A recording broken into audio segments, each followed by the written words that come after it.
Hey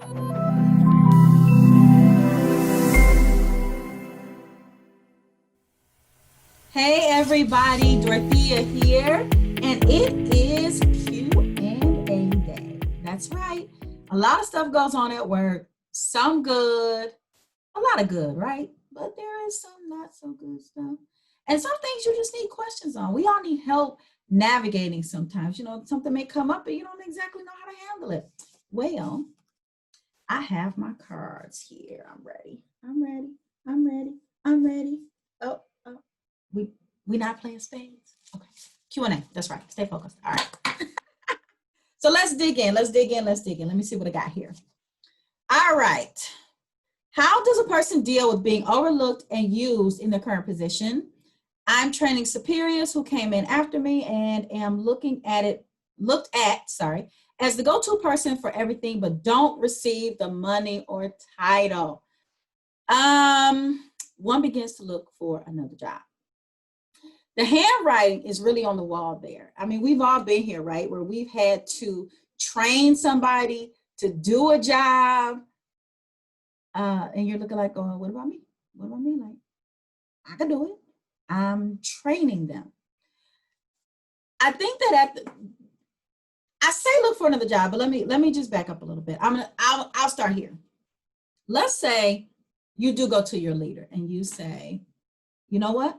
I'm training so-and-so on this position. You know, I really would have liked to have been considered for the position. What skills do you think I need to work on so that I could possibly be considered in the future? That is a great conversation to have. If you have not had that conversation, it is a great conversation to have, because once you find out what the expectations are, once you do whatever you need to do to get your skill set up to that level, the next time this happens, there really is no excuse. So let's say you've done that. Let's say you have all the skills and you know you can do the job. The handwriting is on the wall. Don't be mean to the new person. It's not their fault that you weren't chosen and they were, and now you've got to train them. Don't do that. Do everything in excellence. Train them, show them how to do the job, share all your, I know people don't believe in this, but I believe in this. I share all of the stuff that I created, whatever. Here, you can have it, because what is for me, and I'm going to move on. So I think those are the two ways to handle it, depending on the scenario, whether you have either had this conversation and you know what you need to do, or you know you have this skill set and they're just overlooking you time and again, it's time to move on. If you haven't had the conversation and you want to know and you need to know, and they would consider you if you had certain skills, have that conversation and then move forward to making sure that the next time that job or any position comes up that you're interested in, that you're ready, that you're prepared. Okay? All right, next one. Ooh. What is a good way to ask my coworker how much he makes? We do the same work and I wonder if he makes more. You can't ask people how much money they make. That is none of your business. You cannot. Listen, I do not talk money about anyone who does not pay my bills. I don't. I know there's a trend. I know people are like, well, if you don't talk about it, then you can't tell if somebody's not being paid equally and this kind of thing. Listen, there are other ways to find that stuff out. You can't go up to people saying, hey, you know, how much money do you make? You know, because I make this and da.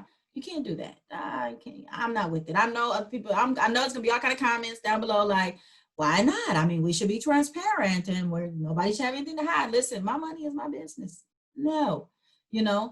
A couple things happen when you do this. Maybe you make more and maybe they go to the boss and maybe you just messed up your money because you're talking about salary amongst your team. The best way to handle, you know, salary and conversations like that is to make sure you know how to negotiate. When you come to the table, when it's time for you to get the job, or it's time for you to get a promotion, or it's annual review time and you want to raise, make sure that you know how to negotiate. Make sure that you know how to get what's best for you, your situation, and your family. You don't know. Maybe he was better at negotiating. Maybe he did get $5,000 more. Maybe you guys have the same skill set, same this, same that. Maybe when they offered you, let's just say 60, maybe they called you and they said, hey, we want to give you $60,000. You say, yeah, that's good. I'll take that. Maybe when he heard $60,000, he said, well, you know, there's a lot more entailed here. I really believe that for my skill set and for the requirements of this position, that you should pay me $70,000. And maybe they negotiated and worked something out. So while you agreed to 60, he got 70 or somewhere in between because he asked for it. So you can't be running around asking people how much money they make. You've got to find another way to make sure that you understand the market, the industry, what goes on in your organization. You know, make friends with somebody in HR. I don't know, but you cannot, you cannot go around asking people how much money they make. Not gonna work out. All right. I threw my coworker under the bus in a large meeting. I didn't mean to, but after thinking about it, I could have handled it differently. You think? Is it enough to apologize via email? You need to pick up the phone, especially if you're feeling so bad about it and you know, like, everybody drop below. Have you been thrown under the bus in a meeting? My hand is raised. It is the worst feeling. You're just looking around like, did they just, I thought we was friends, you know. Nobody likes being thrown under the bus in a meeting, especially a large meeting with leadership and all that good stuff. The best way to handle this is to apologize, call them. You know, I know a lot of us are working remote and a lot of stuff is going on. We're working remote and all that good stuff. So pick up the phone. Don't do this through instant messenger. Don't do it through email. You need to call them, apologize, explain what was going on, hear them out. And if you get a chance to fix it in front of your leadership or whoever you threw them under the bus in front of, I'm not saying call a whole nother meeting and say, you know, I was wrong for saying that Dorothea did that. You know, really, I should have phrased it this way. All I'm saying is that if you get a chance to kind of fix it up so that that person doesn't look bad, if that wasn't your intention, then work on that. But just pick up the phone, call them, because the golden rule, do unto others as you would have them do unto you. Flat out. That's how you have to do.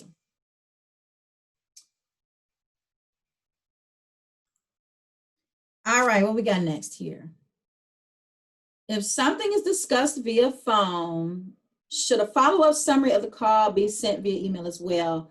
You know, something like great chatting with you this afternoon, as per our call, et cetera, et cetera, et cetera. Yes, CYA. Okay, let me be PC. CYA, CYT. Cover your tail. If a lot of times, two things, it's not always cover your tail. You know, sometimes it's just to provide clarity. Sometimes it's just, you know, I know we had a long conversation. Here are some key points. I just want to make sure that stand out, give you some direction, and that person can have it in writing to know exactly what the direction is.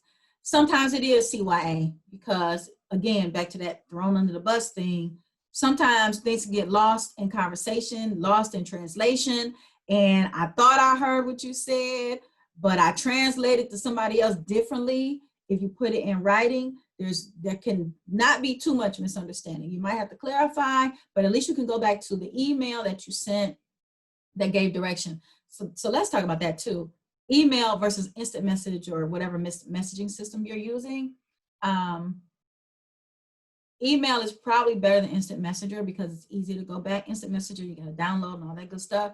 So strategic, planned, direction, things that are super important, put in email, send it to them. Instant message is for quick questions, different things like that. It is not for long drawn out steps that need to be followed or important initiatives. Okay, so yes, it's a good idea to send things via email in writing. Make sure I'm not out of order here. Okay, I'm doing good. Okay, all right. Here's, oh Lord, I'll come back to that. Okay, here's a go. Single parents, moms, dads, how do you manage to get through the year without using up all your sick time, PTO time for the kids. I have no time to take for myself. Ooh, yes, yes, yes. I believe that when my kids were in school, I always used up all my time, and it was mostly for them. And it is hard. And this is actually for single parents, and I get why they're asking, for single parents, even for couples, you may exhaust your time even as a couple. But as single parents, I really understand and I really relate to this because I had to do this. Kids got sick. Kids had, you want to be a present parent, especially as a single parent. You want to be present and you want to be able to be there with them. So you got field trips, you got things, you want to volunteer at the school, you want to do all these things. And you have to take time off. But as a single parent, guess what else you got to do? You got to work. You got to work because you need money to take care of all this stuff, to be able to pay for some of these things that the kids are doing, So it can be a struggle. One thing that I suggest, and I welcome comments from single moms and dads as well under this video, but one thing is, if you can, enlist your extended family, enlist aunties, enlist grandmas and grandpas, to go on those field trips and different things like that, to take the kids to the doctor even, so that you don't have to use up all of your PTO time. So enlist your extended family. I know everybody doesn't have extended family, so if you do, try to enlist them. Now I know you can't be calling them all the time and be like, those are your kids, I raised my kids, I understand that, but you can call on grandma, then you can call on auntie, and then circle back to yourself and then start all over again, that kind of thing. Godparents, if you have godparents, a lot of times people get the title and they don't really do the godparent activities. Well, your number's up, honey. I need you to take baby to the doctor while I go to work, that kind of thing. So that's one thing. The other thing is, take long weekends for yourself. As a parent, we tend to put every piece of our energy into our children, into our families, because we want them to have the best. We want them to be whole. We want them to have us and be fully present. You cannot be fully present if you don't take time for yourself, though. So you might not be able to take a whole week off, and go on vacation and all that, but maybe you can take a Monday and a Friday, and then you've got 4 days that you can kind of relax for late release. Try not to spend all that time doing stuff for the kids or doing stuff around the house or getting things done. At least have a couple of days that you just relax. Like if you want to stare at the wall, you can do it. You know what I mean? So if you don't refuel yourself, you will not be able to be there for the kids, for what they need.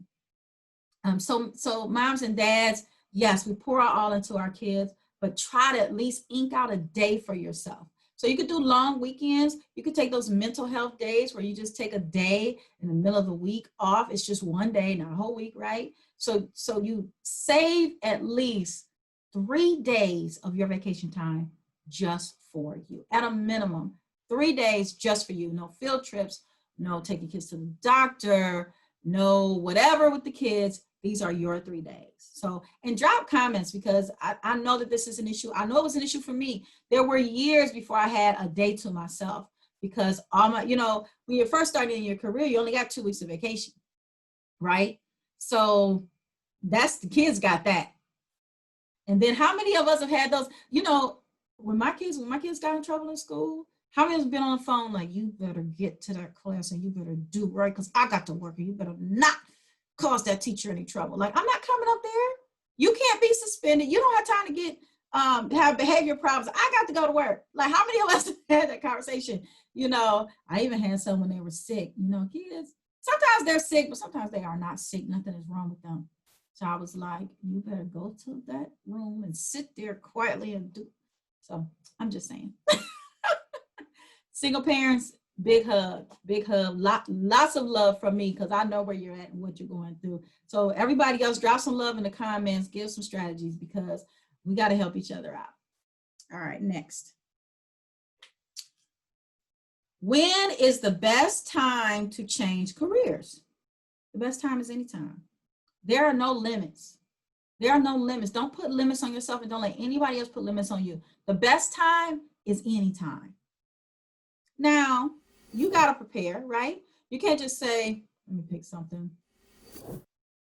Okay, you can't just say, I want to be a pilot, and then go start applying for pilot jobs, right? You have to take classes. You have to practice. You have to learn the industry. So spend your time while you're working this job that you're like, oh, I'm done with this. You know, I'm ready to go, da, da, da, da. Take that time, learn. If there's some education you can do that they'll pay for, take advantage of it. And then shift. I work healthcare, finance is my background, compliance, project management, all that good stuff. I had colleagues who were in finance, who were going to school for nursing so they could transition out of finance, you know. I had colleagues going to do any number of professions, you know, but they were there working, operating in excellence. Always do your job to the best of your ability until you find the job you love, okay? So don't worry about age and gender and all this other stuff. I know there's discrimination. I know people prefer this or that, you know. I have seen where people were in their 50s or older and trying to shift careers, and they were worried about it because there is discrimination. The age discrimination is real. But don't you worry about that, because what is for you all day. So you prepare, you do the study, you take the test, you do the research, and you do the shadowing and whatever you need to do for what that career is, and you go for it. Don't worry about all the other stuff, okay? What's for you is for you. Don't ever forget that. Okay. What's the best way to reach out to, what's the best way to respond to someone you don't know who reaches out on LinkedIn asking you for help, asking you to help them get in at your company? Offer suggestions. I believe in helping people, but this is somebody you don't know. So you have to tread lightly. Like, offer suggestions, offer some help, give some insight, but don't offer to take their resume to HR or to your leader or to anybody else. You don't know them. You don't know the work ethic. You can't put your name on the line like that, you know, because the next thing will be Dorethia said, and you're like, I don't even know this person. How do I say? Right? So definitely offer, you know, how you feel about the company, how you feel about working there, what you like about it. Don't say anything negative. Suggest that they go on the job board for the website and apply, that kind of thing. But if you don't know them, don't offer, you know, they may be bold enough to ask, I've seen this. Hey, can you tell me who to forward my resume to on such and such a team, or who would never give out company emails? They need to go through HR, and that's all public on the company's website. So never give out emails because you work in a place and you know, well, the emails, don't do that, because they'll be trying to figure out what happened, and it may slip out that it came from you, and that could jeopardize your employment. I even say this about people that you do know. I learned the hard way about vouching for people who were your friend at work, but you had never worked with. So you didn't know their work ethic. All you knew them as the cool friend, like, oh yeah, you talk about work, you do this, you do that, but you never worked with them. And the story you're getting from them about the people they work with and how they may be treating them, you're only getting one side. You don't know they miss deadlines or that they show up late or that kind of thing.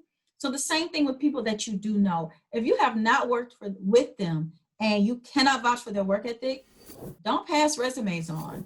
You know, just give them as much help as you can without putting yourself on the line for somebody you really don't know, and you really don't know what their history or work ethic is. Okay. All right. Often at the end of a job interview, the panel members will ask if you have any questions. Sometimes I do, but sometimes I don't. If everything has been discussed to my satisfaction, I don't have any questions. And sometimes you can be very interested in the position, but simply have no questions. The question is it a must to ask questions? Do those of you who sit on interview panels score people low if they have no questions? Having questions shows that you've done your research and that you're interested in the position. If you come to the end of the meeting and you have no questions, you can say something like this. Well, you know what? You answered my question about when you were looking to hire. You answered my question about the company culture, and you answered my question about X, Y, or Z. You've shared the information that I was going to ask, so I'm all set. Do you have any questions of me? Saying that tells them that you were paying attention, that you did have questions, and that they answered them. Okay? So you don't want to not have questions. So what I always do is I prepare. You can generally have about the same questions, but depending on the job, you may have some different ones. How long has the manager been in that department? How big is the team? How often has the team, you're basically trying to ask the question about turnover, like how long have the people who are on the team been there, and that tells you whether there's a lot of turnover or not on that team. But you can go online and Google any number of questions. You want to have some questions. If they answer all the questions you have, you can use the example that I gave that shows that you're engaged, paying attention, not a problem. Okay? Okay. This is a good one. Ghosting. Why do companies ghost candidates? I went through 3 rounds of interviews, took a test, and the hiring manager and HR communicated with me the entire time. I met the director as a final step, was told that they would be making a decision in 2 weeks. I was so excited about this job. I sent thank you notes right away, good step, to everybody that I interviewed with. At around the 2-week mark, I sent a message to the HR lady. Again, restating my excitement, qualifications, etc. Another good step. She thanked me for my outreach. It's been 4 weeks and I haven't heard a word. I imagine they've hired someone, but they could have at least let me know. Yeah, they could have. They should have. This part really sucks. Being ghosted, nobody likes it, right? Partly because you're trying to grow in your career, and if I didn't get the job, was there something I did wrong in the interview? Was there something else around my qualifications? What could I have done? I can say, how many times have I done? I've gotten letters that said you weren't chosen for the job. I can honestly tell you that only once was I told why. But there were even more times that I didn't hear a word. One time, I didn't know I didn't get the job until the thing came out, the email announcing all the new people and new positions came out in the inner office email. Thank you. So I was bummed, right? You're bummed when stuff like that happens. They need to do better. They should do better. Don't look for it. Don't look for it. Even with people that you may hire with that you may not get a rejection or anything. And I want to point this out to you too. The hiring manager and HR are working together. HR is the one who would send the rejection letters. The hiring manager would not send you anything. It's not their place. They are not supposed to get close to candidates in that manner. Some organizations may be different. This is just a standard. Maybe the hiring manager of that organization does. I don't know. But generally, HR does that. So it's in the HR process. So the hiring manager may think HR did it. Or honestly, may be done with it after they chose their candidate and put everything in the hands of HR. So it's about the company's policy. So sorry, they probably have hired somebody else if it's been that long, and you should just move on and start looking for something else. Here's another thing too, though. Sometimes it takes a long time for people to begin. It takes a long time sometimes for the process to get going. So it might take them longer than 4 weeks to hire this position. It might take them 2 months. At any rate, whatever it takes them, until you hear from a job, keep looking, keep applying, keep interviewing until one of the jobs says, yep, you're it. We want you. Okay? Sorry, it happens, has happened to all of us. We all hate it. We all hate it. Oh, here's another one. I think my coworker gets more PTO because she has children. I don't think that's fair, but I am not sure how to bring it up to my leader. This question came about around, so recently Facebook did a thing where because of everything that's going on, parents are home working and homeschooling, and so they gave more PTO to the parents, right? Probably not the way they should have handled that. That normally never happens in a big company. Everybody gets the same PTO based on your tenure or whatever the policy is. Either everybody gets the same, no matter how long you've been there, or based on how many years you have with the company, that determines how much PTO you have, and you automatically know what you get because of where you fall. Doesn't normally happen in big companies. Facebook caught some flack for that. As I was researching this question, I found that. With this, again, this particular one, separate from that situation, I think we all need to mind our business. If you truly feel like you're being mistreated, you can go to HR, but I just ask you to tread lightly. Again, you don't know what negotiations were made with that person and the team and their leader and HR. You don't know if that person works the weekends to make up for maybe some time that they have to have, you know, and you also never know when you're going to have to be the person to ask for some extra allowances because you have something going on. So I don't worry about what anybody else is doing. I mind my business. Now, of course, if there's like super discrimination or anything like that going on, of course you have to address it. That doesn't sound like what's going on here. I would just focus on me and what I got going on versus trying to figure out if somebody else gets more PTO than I do. You never know what their arrangements are. They might be working more hours at night. Maybe they're not. Maybe they're just not doing anything and gaming the system.